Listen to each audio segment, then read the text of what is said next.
I'm so glad that you're here at the Love Inspired Leadership Podcast. And if you're here for the first time, I absolutely am so honored to host this podcast and interview extraordinary human beings who have chosen love over fear, over doubt, over hardship, over trauma, and have circled back to what love is, what love does, and what love represents. Because to me, every single human being on the planet has an opportunity to be a love-inspired leader. And that's in your own personal life, that is in your professional life, in every single role and responsibility that you hold that matters. So I just want to graciously thank you for taking the time to be here to meet my incredible guest today. And today's theme is really about leading when life interrupts us. You know, it's leading from that place of courage, clarity, and love, even in the midst of crisis, because that, to me, is the most important, potent decision in being decided to choose love over fear. So my name is Carolyn. I'm so thrilled to introduce you to Deb. How do you say your last name? Is it Krier? Krier. Okay, wonderful. And she is truly a strategic cancer advisor for business leaders. She's a purposeful, passionate entrepreneur and really a authentic, powerful voice for resilience in the most human moments in leadership. So through her Trying Not to Die .live, Deb supports high-performing professionals navigating cancer while still carrying this incredible weight of being a leader and taking responsibility and to understand their identity. Oh my goodness, I love it. I love it, Deb. And her journey reminds us that even when life gets interrupted by anything and everything that we had originally prepared, planned, and tried to control, it's love, clarity, and courage that can truly lead us forward, and I believe back home to who we are. So in the audience, if you've ever wondered how to keep showing up when life feels completely overwhelming, hard, and impossible, this conversation is to meet you honestly, exactly where you're at. And our intention here today is to bring you our heart-centered wisdom in the mature years that we have lived, both Deb and I, to really impact your life. So where we're going to start is, Deb, I want to start in the concept of transformation and new beginnings. So the way I look at this, it's like the intersection of identity meets reality. So, you know, you've spent decades helping organizations tell their stories. So can you take us back to the moment when your story was dramatically changed in a way that you never anticipated or expected? Well, first of all, thank you so much. I am just truly honored to be on your podcast. I did listen to some of your other interviews and they're phenomenal. Just absolutely incredible. And so it truly is my honor to be here. You know, you mentioned that I helped people tell stories. Well, I'm a marketing person, right? And a communications person, have been most of my career helping people tell their stories, some of which I worked for the American Cancer Society, right? And I also work for an oncologist, so I know just enough to be dangerous about all of this. But it was about 10 and a half years ago, I went in for my annual checkup, I had my mammogram, and they called and said, you've got to come back. And, you know, like I said, I had enough experience to go, it wasn't that I didn't smile pretty. And so I went back, and what they said was I had tiny little specks not a lump, not a bump, anything like that. In fact, the computer saw it. And I did a little research. Now, folks, watch Dr. Google. This is not really what we want to get, right? But I did enough research to know what was going on. And it's something that happens in all mature women as our bodies change and the hormones change. We get these little speckly specks, but mine had started to gather, which is very rare, but I'm a very special person. And so my initial diagnosis was stage 0, and we didn't think too much about it. Wasn't anything. I mean, I was annoyed, but, it was, hey, we're just going to watch this. Then things progressed, and we ended up taking, actually going into surgery and removing lymph nodes, and 8 of 12 lymph nodes were positive for cancer. So I went from stage 0 to stage 3 in a 10-second spurt, right? As it took her to tell me, I thought, oh, this is much worse. And then eventually the diagnosis is that it's stage 4. But I distinctly remember, even though this is 10 and a half years ago, looking at my doctor and saying, I'm sorry, I don't have time for this. She, of course, looked at me like, silly girl. But, you mentioned the word control. And I think that is one of the biggest things with any type of serious diagnosis.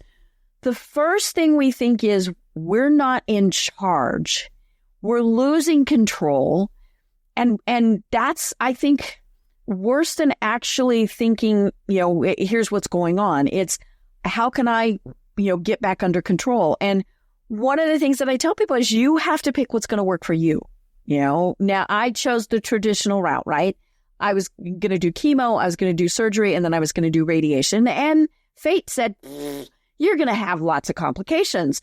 But yeah, it was, but if somebody says, that's not for me, okay. That is, and the nice thing is we now have so many options that we can choose from, both from, the traditional, the Eastern, all sorts of different things. I know that you do hypnotherapy.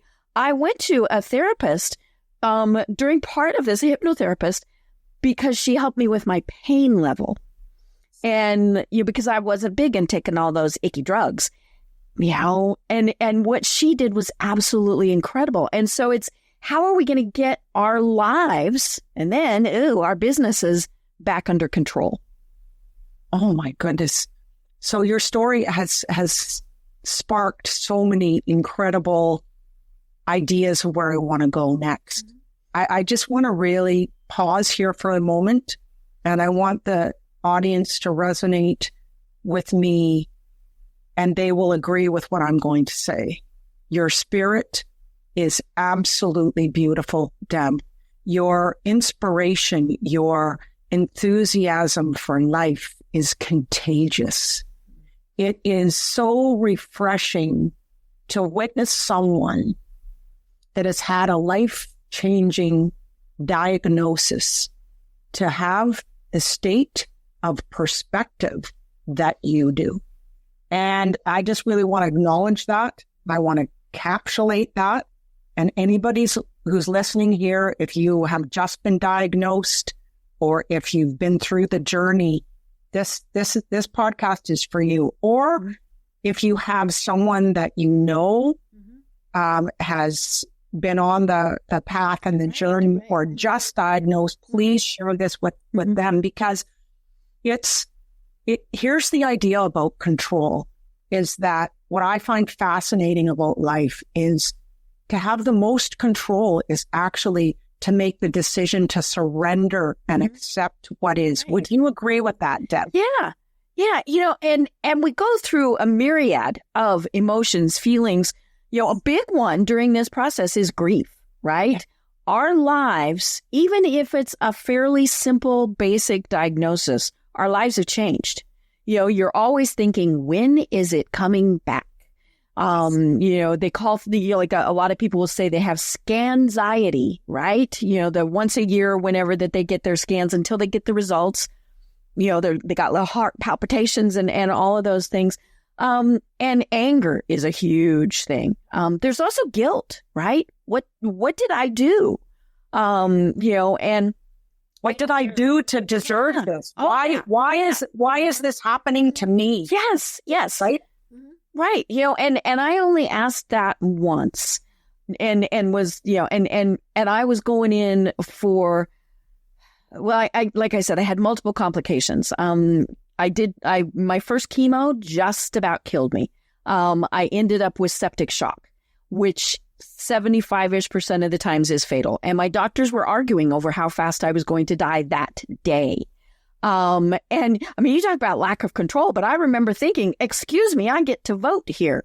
But hold on a second. Yeah. Hold on. We got to get that. We got to grab it. Okay. I want to grab that.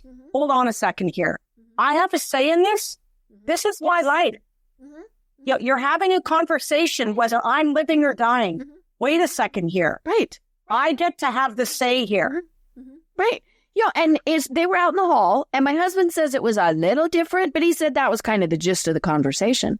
And so, I had multiple, I was in the hospital for a little over 7 weeks, in and out of ICU, in and out of surgery. The septic shock has done far more to my body than the cancer probably ever will. But as much as I could, now I was a very, very sick little kid, right? But as much as I could, I still wanted to make my staff laugh, because they have really hard jobs, right? I had one and I absolutely loved her. She was, probably the lowest person on the totem pole as far as the medical people were concerned. She every day requested, because they all changed, they all moved around. Every day she said, I have to have her. And when I left, when they finally discharged me, she came back. And she wasn't working that day, and she came back to tell me goodbye. And it was just okay. So let's grab that what you just did. Okay, so let's extract that. Let's take a focus on that. So you brought humor to people who served you in a very vulnerable position you were in. And you set your mind on the focus of creating joy and humor for that staff in the hospital. Right.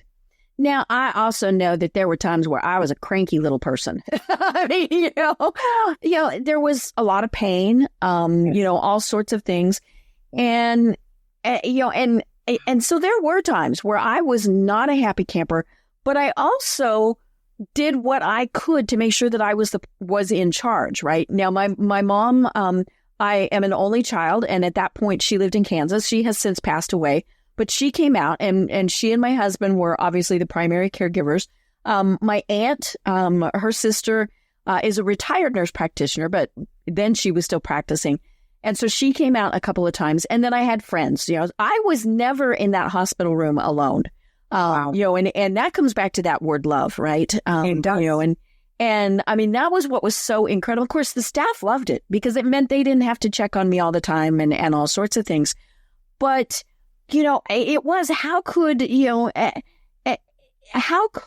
I make things easier for them, and just things like, they'd say, you can ask for X. I'm like, why? I don't need it. But yeah, I did things, like I said, control, right? At one point I had, I think 10 different doctors, that came in every morning, and I was kind of in and out of consciousness and all sorts of things. And they'd come in and and then they'd leave. And when I was more conscious, I distinctly remember and telling them, wait, I need you to stand at the foot of my bed. I had this giant window. When you live in the hospital, you get the best room. And they would go look out the window. And I said, no, I need you to stand at the foot of the bed so I can see you. They all did. Nobody questioned it, right? And I said, and before you go any further, and every time you come in here, I need to know your name and your specialty, because that's going to make a difference as to what I'm asking you. Yeah. And I had one who said, well, I have a name tag on. Now he's 6 feet away from me, and I didn't have my glasses on. But I told him, I said, show me your name tag. Well, it was under his lapel. So he apologized. And then I remember my infectious disease specialist came back and I thought, oh, I'm dying. He's come back. And he pulled up a chair and he sat down and he said, you told me something that probably is the best advice I've ever gotten. He said, my ego thought you knew who I was and why I was there. And it never occurred to me you didn't. And so, and I was really firm on that. I wouldn't, once I could, no, I'm not going to answer your questions. I'm also not going to take the drug. I'm not going to, there were times where they would appear with a drug and I would say, what's that for? And they would say, oh, I don't know, so-and-so prescribed it. I said, well, if you can't tell me what it's for, I'm not taking it. And other doctors would come in and say, why do you have all these pills lined up? I don't know. Nobody could tell me what they were for. And so sometimes it's the little things that help us. Well, it's always the little things, isn't it? Yep. Oh, yeah. But it's also, just to unpack that story is that you're taking control back. Mm-hmm. Yeah. Even small things that you feel that you are taking control of this journey that we're going on. And this is whether you have cancer or anything else. Right. Life. I mean, and what I think is wonderful is you brought in a point that I think is really, really important here. And I have been through personal, extremely traumatic situations myself. It wasn't cancer, thank you, God. And it's this concept of ego with that doctor and how you supported him to realize within himself that broke the connection with his patients. Right. So that forever changed him because you stepped up to be navigating, being decided to take control of this journey that you are on. So I think that is a profound thing. There were a couple of times in the hospital, and then I had to go to a care facility afterwards because when you've been in the hospital that long, you have to learn how to walk again and do things like that. And there were several times where I complained, like major complain. And I told them, I said, you need to understand, it doesn't affect me as much as I'm saying. However, I'm not the only one that this is probably affecting. You have a lot of older patients here. You have a lot of people who will not speak up. And I said, so I'm going to tell you, this is what is going on. And I actually had a nurse hurt me on purpose and not as part of, hey, we have to you push harder for physical therapy. No, she physically hurt me. I mean, like I could have had her arrested. And they asked me, they said, do you want us to do that? I mean, they knew how serious it was. And I said, no, you just make sure she never works with patients again. I have no idea if that, if they did or not. But I said, you need to understand. I was able to say, get your hands off of me. 90% of your other patients cannot do that. Well, then you made a stand. I'm just going to state what you did. You took a stand really at a voice for the people who could not have a voice for themselves. And you knew it was an injustice. And you had the courage and the confidence to really be an advocate for all the other older, mature, not as resilient other folks that maybe were going through the same. Because when you go through cancer, I'm supporting someone right now intimately that's been through prostate cancer, and I'm his emotional resource in the last year and a half, almost 2 years now, through radiation and everything, and it's hell. So I know that, because I'm witnessing it right now, I know that when you go through cancer, you make the decision that you are going to take control back. Everything changes. I'm witnessing it right now. We had a conversation yesterday, and you're going to understand this. He just made a decision to not have the hormone therapy. He's going to see the oncologist today in 30 minutes to let him know. And I cried I cried on FaceTime because I'm so happy. Because there is a period of time you can either navigate through the cancer the whole way through, being your own advocate, taking control, or you can sit back and not. So I think the power is in taking your own control and being decided, right, that you're a part of this process. Right. Yeah. I fired doctors during this process. And it wasn't that they were incompetent. Most of the time they just didn't understand me. And I was having this discussion last week with someone, and they said, you might not like them, but you have to trust them.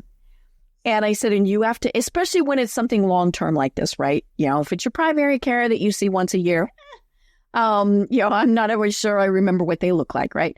But yeah, if it's, and I said, for somebody who's going to be taking care of you for a long time, you have the right to say who they are. I said, because they work for you. And I said, and if it's not working out, you get a different person. And her response broke my heart. She said, you mean I can do that? And she's younger. Yes. And you know what? So this is giving every listener right now a message to take those people that you love, cherish, and adore that are going through this horrific journey of cancer. You can tell them that they can give themselves permission to choose. Right. Is it awkward? Yeah. I mean, it's like firing an employee, right? We don't like doing that, even if they've been incompetent. But yeah, it's, and I love my team. I mean, I'm down to just, I think 4 doctors now. But like last week I had treatment. I am actually still in active treatment. I go in every 21 days. Like I said, I chose the traditional approach, which has turned out to be something very, very different from what anybody expected. But my treatment day last week, as we're recording this, was also my birthday. Oh. And of course they knew that because you go in and you have to tell them your birthday 900 times. And so I stopped and I bought 3 dozen donuts. Oh. So a dozen was for the front desk, a dozen was for the people who draw the blood, and then the treatment room, right? Yeah. And I told them all, I said, you all have kept me alive for 10 years. You deserve this. And they all just looked at me because now I've been going there 10 and a half years. I've never seen that. When I finished with radiation, I took them cupcakes. Now that actually, I see people do that more when it's their last whatever. And so, but yeah, show them, because like I said, they got really hard jobs with people saying bad things and all sorts of stuff. And so just show them the appreciation and tell the other people, hey, this person works for you. You need to know she does a really good job. Yes. So it, I mean, that's pouring love all over it. Let's be real here right now. And it's showing your gratitude, which is grateful is right behind you. I love that. And it's also expressing the level of appreciation you have for the care that they have provided for you, because their job is hard. And there's a lot of people that are in a lot of fear and exceedingly emotional going on that path, and they need love too. Mm-hmm. And also, here's the thing that I want to bring in right now, which I love, is that whatever we give is truly the only thing that we get to receive. Mm-hmm. So it's a circle of love. Mm-hmm. So whatever I contribute and give is this glorious opportunity to receive the same. Right. Yeah. I had a scan several weeks ago. I have scans, fairly often, blood work, all that good stuff, right? And this was somebody I hadn't had. And as we were walking out, we walked past this door that said manager. And I stopped. I said, are you her manager? And you could see she got this, uh-oh. Well, and what you're gonna say. Yeah, she's like, and I told him, I said, you need to know she did a really, really good job. And he said, nobody ever says that. I said, that's why I make so important, because people want to be appreciated more than anything else. So audience, listen up. I mean, I have been to the cancer clinic. I have seen the extraordinary, dedicated human beings that serve my friend. And for all the men out there right now, listen to me, please. Get your PSA taken every single year. 1 year it was 4, and the next year it was 10.7. Right. And so you don't know, and he had no idea, no symptoms, no nothing. Right. So he also has had 2 friends that he really encouraged them to go get the test, and they both had it. Right. So he saved 2 of his friends' life. Yeah. With cancer, the biggest thing that is going to help determine your survival is how early it is caught. Yes. And, and it's that way with a lot of various illnesses, but with cancer especially. And of course, the tricky thing is sometimes there are no symptoms, like with prostate cancer, things like that. And so you don't know. No. And so that's why simple blood tests, mammograms, all those various things. Are they annoying? Yes. Do we like having them done? No. I don't care, because the alternative is, not good. No. It isn't good. So tell me, what was behind the resistance becoming known as the cancer girl? Like, what ultimately shifted your perspective of that? Well, it was suggested to me by my absolutely fabulous business coach, who knows my whole story. And we were on a Zoom, and we were talking business, right? And then she shook her finger at me, and I thought, what did I do? And she said, you didn't go through everything you went through without using it to help others. I said, yeah, but I don't want to be cancer girl. Yes, I'm still in treatment. I still have to deal with this, but that's not what I want to be known for. And she just kind of looked at me, and I was like, ugh. And I mean, she didn't push any harder. And I thought about it. And I thought, they already call me in when it's a new patient, when they've got students. Oh, they always like to bring me in when there's students that they're working with, right? And because I'm going to, in a good way, tell them, things that they need to be hearing from the patient. One of which is, you ever call somebody by their diagnosis and you deserve to get smacked. I had somebody do that. I've had 3 diagnoses. First is stage 4 metastatic triple positive breast cancer. That's a mouthful, right? Then I had basal cell carcinoma.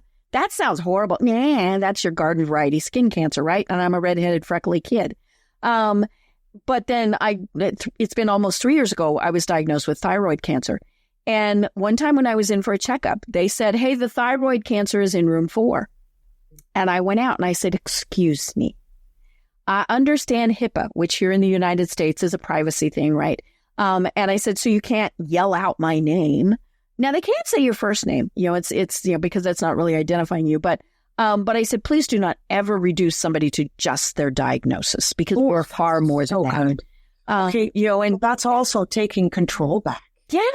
I am not the thyroid cancer patient in room 4. But I thought about what Kathleen Caldwell, my business coach, had told me, and I thought, she's right. How can I help others? And that was when we started trying not to die.live, because we get so caught up in trying to not die that we forget that we have to live. And sometimes it's 5 hours, right? Sometimes it's, 40 years, but who knows? But how are you going to live during that time frame? Yes.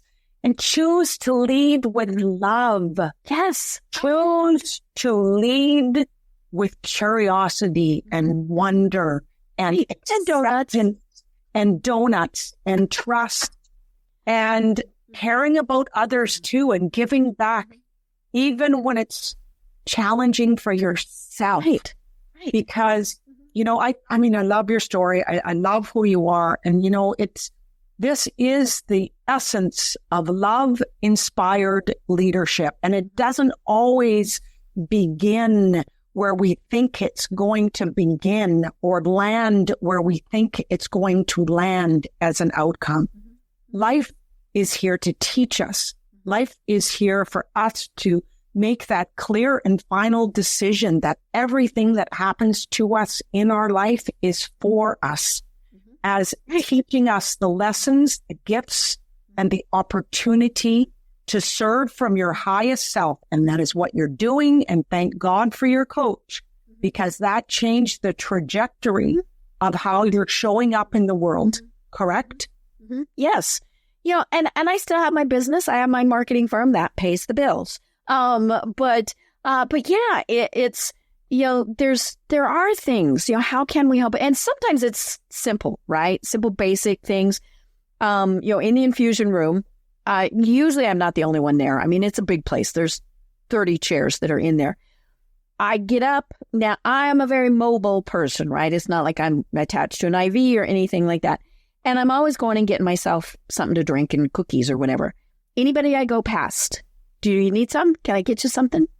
And yeah, that's what the staff does. And of course, they figured out a long time ago, I can help. I hated COVID because I couldn't do that, right? I could not touch somebody's, it's like, but yeah, if I can, if the staff doesn't have to worry about getting Fred over there, his thing of water, then their time is better used helping. Now that is helping. I get that. But, can I help them help others? Well, and it's also stepping outside of yourself to serve. And anytime that I have gone through really hard things, it's when I've made the decision to be kind, thoughtful, giving to another soul, that I feel better myself. So you received in your giving to me there, right? So how did you navigate? Here's the big question for me. How did you navigate your business, which was running, going through stage 4 cancer diagnosis? So what helped you continue to be this love-inspired leader for your business too, while navigating this treatment, uncertainty? So how did you do it? Obviously, it's a personal choice for everybody. And it is hard to decide who to tell and how much to tell.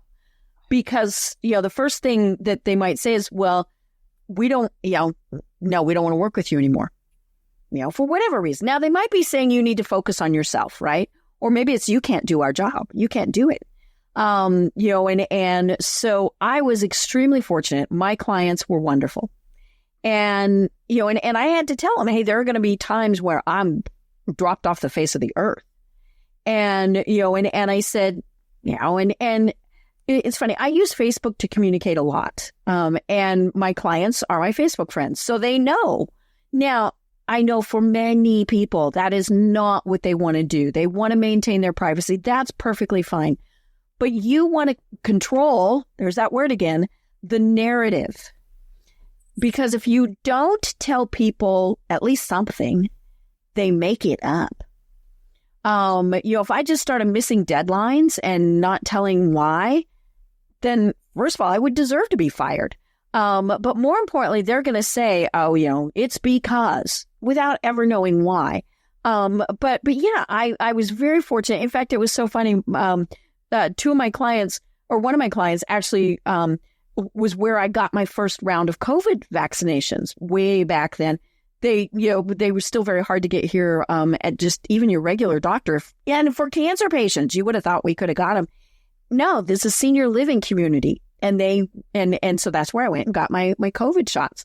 But yeah, my clients, they're, and I've been very fortunate in that, and I tell people, whether it's clients, whether it's customers, staff, whoever, if they don't say, what can we do to help you through this, then you might not want to be working with them.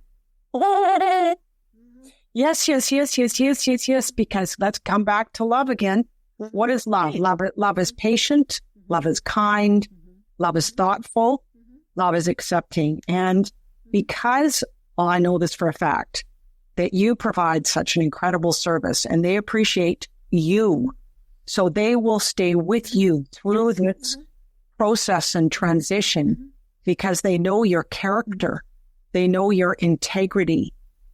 So I just think that's beautiful. So do you have any systems or mindset shifts that you believe that every leader could put into place before a crisis like this hits.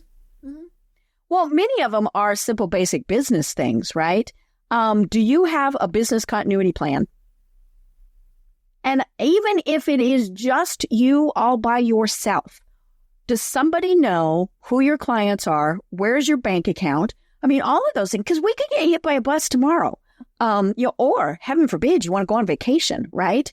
But have you thought about things like, if a key member of your business is all of a sudden unable to perform their duties, are those tasks written down? Are there things that absolutely positively must be done? Well, somebody needs to know how to do them. And of course, the trick is for all of this is in our head. We all, but write it down. And you're not broadcasting it to the world, but the people who need to know, that information. Delegate, which is really hard. Oh, I am a type A person. Yeah, delegating is really hard for me. And, but the other thing is we work with, and I have a very large volunteer group that I also manage in a totally different format. And I know that I have incredible volunteers. You also can have incredible employees, right? Give them the opportunity to shine by empowering them. And I think that's one of the biggest things is let them make the decisions. I do have a business podcast, and it's so funny because I had a guest on one time who told me he has thousands of employees. It's a big company. And he said he knew he was truly a success when he went on vacation for 2 weeks and nobody called or emailed him. Oof, how absolutely magnificent. And that is. But how many times are we like, oh, but that means they don't need us. They don't love us. No, it means you've got the right people. Yeah. And it means that you trust them. Mm-hmm. It means that you have empowered them to make their own decisions. Mm-hmm. And it also means that you believe in them and that you get to be the owner of this business. Mm-hmm. Right. Instead of the free player. Up for other things. I've recently come to the philosophy, and I've told several people this when they said, well, we don't know. What if this happened? I'm like, will somebody die? No? Okay, then it can be fixed. I mean, absolutely. It's the truth. Because there's always a solution. Right. And it's always available immediately. And now here's the funny thing. And this is hard. This is really hard for me to learn. Somebody else's solution might actually be better than my solution. Well, this has been the humbling journey I've been on my business. I did a love it and let go list. So I spent 2 months writing down everything that I'm in flow, that I have joy, that I love doing this podcast. I cherish, love, and adore having these conversations. You can tell. Mm-hmm. And then my let go list was admin, Canva, all of that. So I hired someone for almost 5 years ago now. Mm-hmm. I call her my virtual assistant, Angel. She does everything for me. Mm-hmm. She does everything I don't want to do, but I had the list ready when she showed up. Mm-hmm. But I made a decision that I was willing to let go to lead. Mm-hmm. And that's one of my phrases that pays. Mm-hmm. So the audience, you can write down, let go to lead. And that's in your life. That's in your business. Mm-hmm. And when you make that final clear decision to let things go is when you get more space for grace, more space for joy, more space for fun, more space for freedom. Right. Yeah. Because there's a fine line. And I just want to bring this in as we wrap here is that, there's a fine line between being in control of everything. We've talked about control a lot in this interview. Fine line between control and letting go. Mm-hmm. Now, I think we all, as human beings, need to be our greatest advocate to take a stand for what matters most within our life, within our integrity, with what's right. But also, there's so much that we can release and let go. So what's your final word and, perspective on control and letting go and that fine line? I think the big thing is to recognize you are in charge. And, and sometimes that is, I'm in charge to say it's your responsibility, or I'm choosing this treatment, or whatever it is, but you are in charge. And I think that's sometimes hard for women, and it's really hard when there's that person in that white coat who's gone to school for a bazillion years. No, you are in charge. You might still go with what they're suggesting, but it's your decision. Yes. And I love this interview. Deb, I think you are one of these bright lights in the world that have brought your pain to purpose, that you have brought your purpose to a passion, that you have brought hope for people, that you are bringing these messages of truth to people. And, I think about this incredible journey that you've been on over the last 10 years. And it's been a gift from God, I think, and a grace for you to just really learn to love yourself, to love the people in your life, and to really level up this love-inspired leadership and light you shine. Right. I think and it's okay to gently let go of people, right? Yes. Sometimes maybe not gently. But yeah, there's so much ick in the world. Yeah, no, we don't need all of that. As we're talking, the Olympics were last week. I love the Olympics. Sorry about the hockey. But to see the love that they had, and all of those things. I mean, that was, and the teamwork. I want to leave this with folks. I have a tribe. I tell people I'm a warrior. I'm a cancer warrior. I'm in the fight of my life. And I know some people don't like those words because they're aggressive. Find what works for you, but you have to have your tribe. And they're the people that are going to support you. And they come, they go, you get the right people, and you give the others the grace to go and do something else. But no warrior ever stands alone. Never. And you're never meant to do this alone. Not in life, not whether you have cancer, not whether you're running a business, whatever hardship, you're never meant to do it alone. And there's someone that you're thinking of right now that could be part of, you call it your tribe. I call it my dream team. I have people that I call in when I am off the path, that I call thinking above the line, is when I'm off the path and thinking below the line in fear, doubt, resentment, anger, regret, whatever the past, worrying about the future. I call in one of my dream team and I call in a lifeline and they tell me the truth. I get back on track within minutes and it is a blessing. It is a lesson and it is a gift. So I'm highly recommending the entire audience to build your tribe, build your dream team, because that's where miracles, that's where magic, that's where love lives. And that is the truth. And my Aim High method is all about love. It's about truth, alignment, and radiance. We're all here to shine our beautiful, loving light on the world because we all have a story too. And it's about telling that story with conviction, with purpose and passion. And Deb, you got that nailed, girl. Love it. So I want to thank you for your story. I want to thank you for your wisdom, your humanity, your kindness, your generosity of spirit. Wherever you go, it is beautiful and we can all be inspired by that. So tell us about how people can connect with you and your work. Yep, it's very easy. Go to tryingnottodie.live. That is the website URL. Yourcancercoach.live is also where, if you are an executive on this journey, where you can do that. You can Google me. There's, I think, 3 Deb Kriers in the whole world, right? I told you I was special. And I think I'm the only one with this red hair.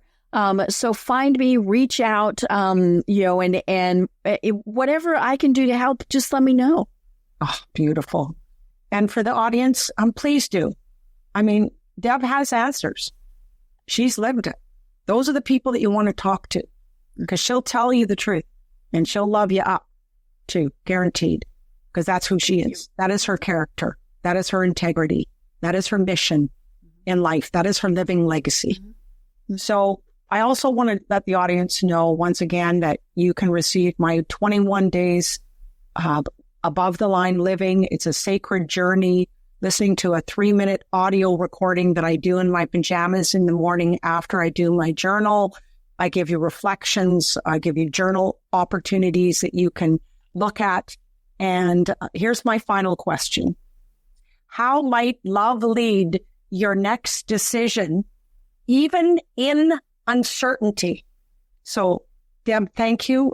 Blessings to you, my dear. Blessings to you. And thank you for being on the Love Inspired Leadership Podcast. And to the audience, hey, I'm so happy that you're here. Please share this with many, many people, because my intention is to bring this deep love to the world, and I appreciate your help. Until next time, I look forward to seeing you and hearing you on the Love Inspired Leadership Podcast. Take good care. For years, you've been the woman who holds it all together. The team, the clients, the launch, the household. But lately, the cost is your nervous system, your sleep, your joy. You're leading on adrenaline, overthinking every decision, breaking quiet promises to yourself just to keep everything afloat. The Aim High Sanctuary is where that ends. This is where you remember who you are and structure your life around that truth and lead from regulated energy, clean boundaries, and honest power. Book in a clarity call with me through the link below or by scanning the QR code, and join us in the Aim High Sanctuary.